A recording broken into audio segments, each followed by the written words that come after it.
morning and welcome to Morning Movie News. Now, being August, it continues to be a slow news cycle coming out of Hollywood, but I do have two headlines I think are worth discussing today, and also to fill out the episode, I'm going to answer two of your questions from the comment section on Friday's Morning Movie News. So let's start out with the headlines. Just like Jobs, Steve Jobs was, there was a race to get a film about him to the silver screen, and of course the Ashton Kutcher pick won and hit theaters this weekend. Not too much fanfare, as you'll see discussed on Movie Math later today. But the race continues, pun intended, for the Lance Armstrong biography to hit the silver screen. And there are a couple films that are in this race. The one that's pulling out in front is from Warner Brothers. And that's an interesting project. It looks like Jay Roach will be directing.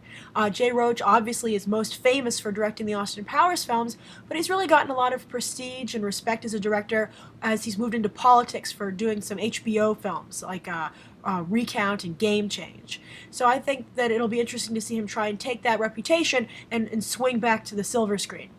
Writing that film will be Scott Burns, and he works with Soderbergh a lot. He wrote Side Effects, and I got the chance to interview him on that red carpet, actually, and I have a lot of respect for him. I think he really cares a lot about his product. I think he delivers, so I think that's a good team, Jay Roach and Scott Burns. Now, Bradley Cooper is also in talks not only to produce, but to star. Now, the question that remains is who he'll play. He's deciding between Lance Armstrong and also Tyler Hamilton, Lance Armstrong's cycling teammate who ended up being a whistleblower for him. I mean, I don't know about you, but I remember watching his very famous 60 Minutes interview where he came out and publicly said Lance Armstrong has been lying all along. He is using, steroids and doping or whatever the terminology is in cycling. Now, Cooper, I don't know what your management team is telling you. I don't even know why this is a debate. Obviously, you should play Lance Armstrong. That's the juicy role. That's the one that has a tremendous character arc, and you kind of look like the guy. And also, it would be wonderful to see you come full circle. If you want the gold, that's the role. Because let's remember, Bradley Cooper got his start playing the unlikable guy, the jerk. And that's what Lance Armstrong has become. So I think it would be really fascinating, now that Cooper has like this respect as an actor, thanks to Silver Linings Playbook, to see him, take that, add everything together, and kind of have this tour de force about this movie about the villain of Tour de France. Now, I can understand maybe his trepidation about playing Lance Armstrong, considering Lance Armstrong is so disliked. Now, I mean, like, you're playing really like a villain. There really is no sympathy card here. Maybe you can find one, maybe the script will find one, but I think it'll be difficult. But still, sometimes that's the great challenge, making an unlikable character compelling. And I just think it's a perfect role for him, and I think this coming full circle is a good narrative. So often, winning the Oscar is not just about the work that you did in the film and on screen, but the story that's going to be told by the media when you win that Oscar. I think that's one of the reasons that Jennifer Lawrence beat him out for Silver Linings Playbook. They tend to divide the Oscars up by movie, and they're like, okay, well, we'll award Silver Linings Playbook by giving Jennifer Lawrence an Oscar, and they kind of do it that way. And I think that they liked awarding someone who, got her start with, the Winter's Bone nomination, and I think the Oscars just felt it was her time, and Bradley Cooper just wasn't as good a story. But this, I think, is a great story. So, Cooper, Armstrong, that's the role. Take it. The other people that are, pedaling behind this picture are, there's apparently a Stephen Frears Ben Foster Lance Armstrong movie in the works. I love Ben Foster. I'm a fan of his work, but I have to say, even though he's categorized as a character actor, Ben Foster only plays Ben Foster. I've never seen him disappear into a role, and he just doesn't say Lance Armstrong to me. That said, though, he also specializes in playing unlikable characters. But I don't think it's particularly compelling with him in the lead role, and I think that a Cooper, Roach, Burns pick could easily beat them out. Also, J.J. Abrams was said to be in the mix, and even interestingly had approached Cooper to play Armstrong. But I think J.J. Abrams, with these other two films going forward, it's not worth his time to pursue this, especially since his plate is so full. Some might say dangerously full.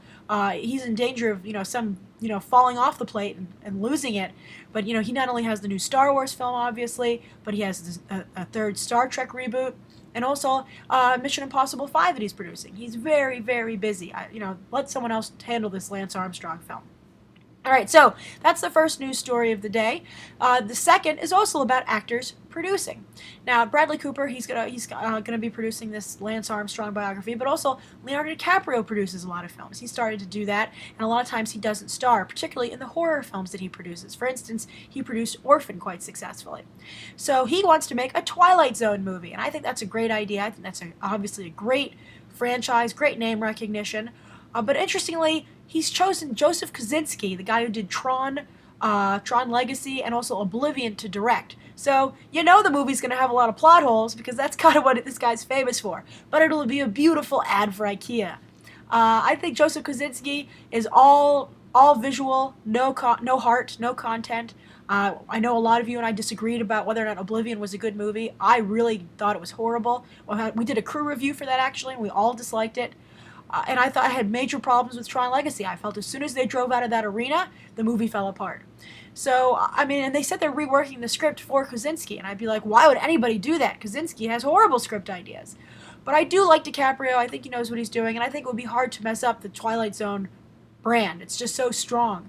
So hopefully we get a good movie out of it. I mean, I do like Kosinski's visuals, so if he could marry those good visuals with good storytelling, which is kind of what filmmaking is all about, then we'd have a winner there. But at least we're getting another Twilight Zone movie, and I guess it couldn't be any worse than the first Twilight Zone movie, so there. Alright, so those are the two stories of the day. Now, the two questions. The first is from Graham Harwell. Graham, hi. I see your comments a lot here on the videos from Beyond the Trailer. Thank you. And Graham wants to know what I think about the rumors. It's a rumor again. Tons of rumors right now because there are no news stories coming out of Hollywood. This is a rumor that Obi-Wan Kenobi will be returning for Star Wars Episode 7, and that Ewan McGregor will play him. How do I feel about this? I have mixed thoughts. Now, as I've said before, I absolutely love the second phase of Ewan McGregor's career. I have become such a big Ewan McGregor fan. I think he's fantastic. Really like the guy. I also interviewed him for The Impossible. Super nice and impressive in real life. I was like, I was right to like you, Ewan McGregor. You're awesome.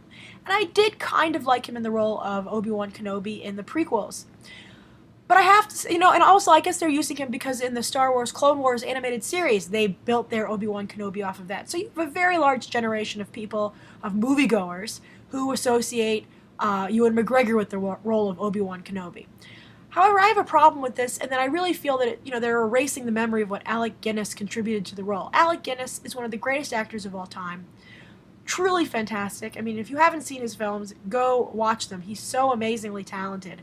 And for him to do Star Wars at the time that it was made was a huge help to the film. It grounded it. It gave it respectability.